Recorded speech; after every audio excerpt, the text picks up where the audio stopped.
کہتے آپ ہیں کہ آج تک بھٹو زندہ ہے، 1973 کے آئین کا حلیہ بگاڑ دیا گیا، کہتے ہیں 18ویں ترمیم کے محافظ موجود ہیں۔ یہ صورتحال ہے اور یہ مینٹیلٹی ہے، اور یہ عوام کو جس طریقے سے ٹریٹ کیا جا رہا ہے وہ ہم سب کے سامنے ہے کہ کیسے معاملات کو دیکھا جاتا ہے۔ وہیں پہ دوسری بڑی جو پیش رفت سامنے آئی ہے وہ پاکستان تحریک انصاف کے جو محمود اچکزئی ہیں، جو اپوزیشن لیڈر کے امیدوار ہیں، پاکستان تحریک انصاف کے رہنما اسد کیسر نے آج اعلان کیا ہے کہ جے یو آئی کے سربراہ مولانا فضل الرحمان نے محمود اچکزئی کو قومی اسمبلی کا اپوزیشن لیڈر بنانے کی حمایت کر دی ہے۔ انہوں نے کہا کہ ہماری ملاقات ہوئی تھی اور ہماری 27ویں یعنی ترمیم سے متعلق بھی گفتگو ہوئی، لیکن ہم سب سے اہم یہ ہے کہ ہم مولانا فضل الرحمان کے شکر گزار ہیں۔ انہوں نے قومی اسمبلی میں محمود خان اچکزئی کو اپوزیشن لیڈر منتخب کرنے کی حمایت کی ہے۔ اب محمود خان کی تقرری کا نوٹیفیکیشن جلد جاری ہونا چاہیے۔ انہوں نے کہا کہ 27ویں یعنی ترمیم سے متعلق دیکھیں گے، اپوزیشن ایوان میں اکٹھی ہوگی، جو حکمت عملی ہوگی وہ متفقہ ہوگی۔ اسد کیسر نے کہا کہ مولانا فضل الرحمان نے کھانے پر بلایا تھا اور ہم نے ان کے ساتھ بات چیت بھی کی ہے، ڈسکشن بھی کی ہے، اور ہم ہر صورت جو اپنا حق ہے وہ ادا کریں گے۔ اب پاکستان تحریک انصاف کے جو وزیر اعلیٰ ہیں خیبر پختونخوا کے، چونکہ آج وہ موجود تھے، پاکستان تحریک انصاف کے وزیر اعلیٰ اسلام آباد میں، اور اس کے اوپر بھی آتے ہیں اسلام آباد ہائی کورٹ میں جو ان کی جانب سے آج احتجاج بھی کیا گیا۔ چیف جسٹس آف اسلام آباد ہائی کورٹ سے ملاقات کی کوششیں بھی کی گئیں، لیکن وہ کوششیں نہ رنگ لا سکیں اور چیف جسٹس صاحب سے ملاقات نہ ہوئی، اور وہ اپنی توہین عدالت کا فیصلہ لینے گئے تھے کہ تحریری حکم نامہ تو ہمیں دے دیں، وہ تحریری حکم نامہ بھی ان کو نہ دیا گیا۔ اس کے بعد وہ اڈیالہ جیل گئے، وہاں ملاقات کی کوشش کی، نہ ہوئی ملاقات۔ اس کے بعد وہ واپس پشاور چلے گئے۔ رات گئے ایک خبر چلی کہ اسلام آباد پولیس گرفتار کرنے پہنچ گئی ہے خیبر پختونخوا ہاؤس میں جنید اکبر کو اور سہیل آفریدی کو۔ یہ مقدمہ نمبر ہے جی 1032/24، مورخہ 26/11/2024 کا یہ مقدمہ ہے، اور یہ دہشت گردی کا مقدمہ ہے۔ دہشت گردی عدالت نمبر 1 اسلام آباد کا یہ مقدمہ ہے، اور جج اسپیشل کورٹ برائے دہشت گردی نے یہ جاری کیا ہے، جس میں یہ کہا گیا جی کہ یہ جو ملزمان ہیں ان کو گرفتار کرنے کے لیے عدالت نے حکم دیا۔ سہیل آفریدی اور ان کا سوات کا ایڈریس لکھا ہوا ہے، اور ان کے وارنٹ گرفتاری جاری کر دیے ہیں، اور ان کی گرفتاری کا حکم نامہ ہے۔ یہ کے پی جو حکومت ہے ان کی جانب سے پھر ایک سٹیٹمنٹ دی گئی ہے کہ جی وہ وارنٹ گرفتاری کی تعمیل کے لیے خیبر پختونخوا ہاؤس آئے تھے اور وہ چلے گئے۔ تو یہ صورتحال ہے کہ ایک طرف آپ جانتے ہیں، میں نے آپ کو کہا کہ اگر 18ویں ترمیم سے متعلق کوئی معاملہ ہوتا ہے تو وزیر اعلیٰ کیا سٹینڈ لینے جا رہے ہیں، اور دوسری طرف وارنٹ گرفتاری جاری ہونا بھی شروع ہو گیا، اور یہ ایک سلسلہ ہے، ایسے ہی ہوتا آیا ہے، اور یہ کوئی پہلی دفعہ نہیں ہے۔ تو جو وزیر اعلیٰ ہیں خیبر پختونخوا کے، وہ آج بڑا ٹائم اسلام آباد میں گزارا۔ پاکستان تحریک انصاف کے رہنماؤں اور کارکنان کی بڑی تعداد اسلام آباد ہائی کورٹ کے باہر احتجاج کیا۔ وزیر اعلیٰ کے پی نے کہا کہ 3 ججز نے فیصلہ دیا، پھر بھی میری عمران خان سے ملاقات نہیں کروائی جا رہی۔ آج دوسرا ہفتہ ہو گیا، جمعرات کا دن تھا، اور آج 14 دن ہو گئے 3 رکنی بینچ کے فیصلے نے کہا تھا ملاقات کا، آج تک فیصلہ نہیں ہوا۔ 2 ہفتے ہو گئے، تحریری حکم نامہ نہیں آیا۔ ارباب طاہر کہ یہ کہہ چکے ہیں کہ ہم نے تو حکم نامے پہ سائن بھی کر دیے، جا کے لے لیں، آج تک نہیں ملا۔ آج مظاہرین میں پی ٹی آئی کے ارکان اسمبلی بھی تھے۔ عمران خان کی رہائی کے لیے نعرے لگایا گیا اسلام آباد ہائی کورٹ میں۔ وزیر اعلیٰ سہیل آفریدی اسلام آباد ہائی کورٹ پہنچے، انہوں نے عمران خان سے ملاقات کی اجازت نہ ملنے پر توہین عدالت کی درخواست دائر کرنے کا فیصلہ کیا، جس کے لیے انہوں نے عدالت میں بایو میٹرک کرایا۔ بعد ازاں وزیر اعلیٰ چیف جسٹس ہائی کورٹ کے سیکرٹری کے آفس پہنچے۔ اس دوران پولیس اہلکار سب انسپکٹر ناصر نے سینیٹر فلک ناز کو سیکرٹری آفس جانے سے روک دیا اور کہا کہ آپ اندر نہیں جا سکتی۔ سینیٹر فلک ناز کا کہنا تھا آپ کیسے روک سکتے ہیں مجھے، میں سینیٹر ہوں۔ انسپکٹر نے کہا میں ڈیوٹی افسر ہوں۔ فلک ناز نے کہا میں آپ کو کمیٹی میں بلواؤں گی۔ میڈیا سے گفتگو میں وزیر اعلیٰ کے پی سہیل آفریدی نے کہا کہ تمام پارلیمنٹیرینز بیٹھے ہیں، کیسز نہیں لگائے جا رہے، ہم چاہ رہے ہیں کہ وہ وجوہات سامنے ہیں، سوال یہ ہے کہ انصاف کیوں نہیں ہو رہا، ہم احتجاج کریں گے۔ 3 ججز نے فیصلہ دیا ملاقات ہونی چاہیے، مگر عمران خان سے ملاقات نہیں ہونے دی جا رہی۔ ان کا کہنا تھا 27ویں یعنی ترمیم کا ڈرافٹ کسی نے نہیں دیکھا، معلوم نہیں حکومت نے خود بھی 27ویں آئینی ترمیم کا ڈرافٹ دیکھا ہے یا نہیں دیکھا۔ سہیل آفریدی نے کہا کہ اسلام آباد ہائی کورٹ آئے تھے، آج کے چیف جسٹس سے ملیں اور کیسز فکس کروانے کے حوالے سے بات کی، ہمارے کیسز فکس نہیں ہو رہے، آئین مجھے پرامن احتجاج کی اجازت دیتا ہے، عدالتی فیصلے کے باوجود میری عمران خان سے ملاقات نہیں کروائی گئی، عدالتیں بتا سکتی ہیں کہ ان پر کس قسم کا پریشر ہے۔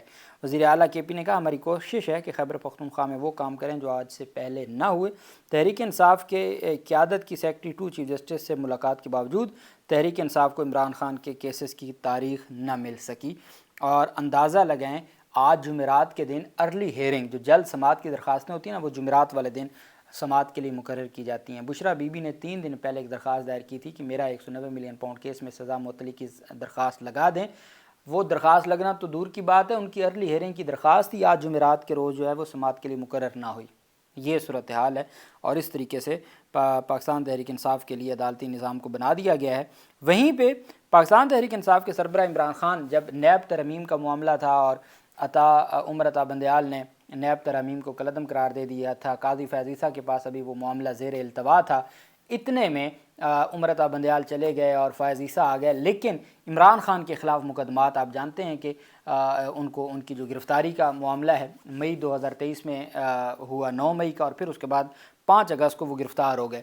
تو 2023 میں یہ ایک آرڈیننس لے آئے تھے اور وہ یہ تھا کہ جو جسمانی ریمانڈ پہلے تھا 90 دن کا، پھر نیب ترمیم میں یہ اس کو بنا دیا 14 دن کا۔ جب عمران خان کی باری آئی اور 190 ملین پاؤنڈ کیس میں گرفتاری کا اور بعد میں 190 ملین پاؤنڈ کیس جس میں اب عمران خان گرفتار ہیں اس میں، اور پھر توشہ خانہ 2 کیس میں، وہ جو نیب کا کیس ہے، عمران خان 40 دن ریمانڈ پہ رہے۔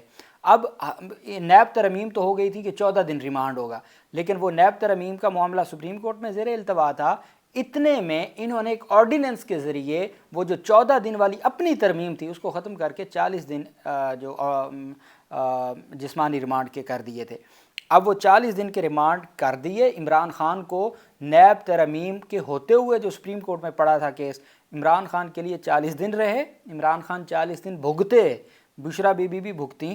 اب وہ جو 2023 والا وہ پھر آرڈیننس کو بل کی شکل میں سینٹ میں لایا گیا تھا، وہاں منظوری ہوئی۔ اب کل وفاقی حکومت اس بل کو واپس لینے جا رہی ہے اور وفاقی حکومت نے فیصلہ کیا جی کہ وہ جو نیب ترمیم کا بل تھا اس کو واپس لیا جا رہا ہے اور اس کو ختم کیا جا رہا ہے۔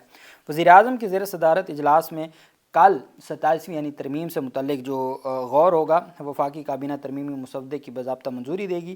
وزیر قانون کی جانب سے شرکاء کو مسودے پر بریفنگ دی جائے گی، اتحادیوں کے مطالبات بھی کابینہ کے سامنے پیش کیے جائیں گے، 27ویں یعنی ترمیم سے متعلق بھی تجاویز سامنے رکھی جائیں گی۔ سب سے اہم یہ ہے کہ کل وزیر قانون 3 اہم جو بل ہیں ان کو واپس لینے جا رہے ہیں، اور اس میں ایک نیب ترمیمی بل 2023 ہے وہ سینٹ سے واپس لینے جا رہے ہیں، وہ ریورس ہونے جا رہا ہے۔ عمران خان کے خلاف جو اسپیسیفکلی عمران خان کے لیے قانون سازی کی گئی تھی اور آرڈیننس کے ذریعے، اور پھر اس کو اسمبلی میں لے گئے تھے اور وہاں اس کو لٹکائے رکھا، اب وہ بل واپس لینے کا فیصلہ کیا گیا ہے وفاقی حکومت کی جانب سے۔ کل سینٹ کا اجلاس بلایا گیا ہے، اس سینٹ کے اجلاس میں 27ویں یعنی ترمیم ابھی شامل نہیں ہے، اور لیکن جو ہے وہ 27ویں یعنی ترمیم کے وہ تو پھر ضمنی ایجنڈے میں بھی آ سکتی ہے، لیکن ابھی تک جو ایجنڈا ہے سینٹ کا اس میں وہ نہیں ہے۔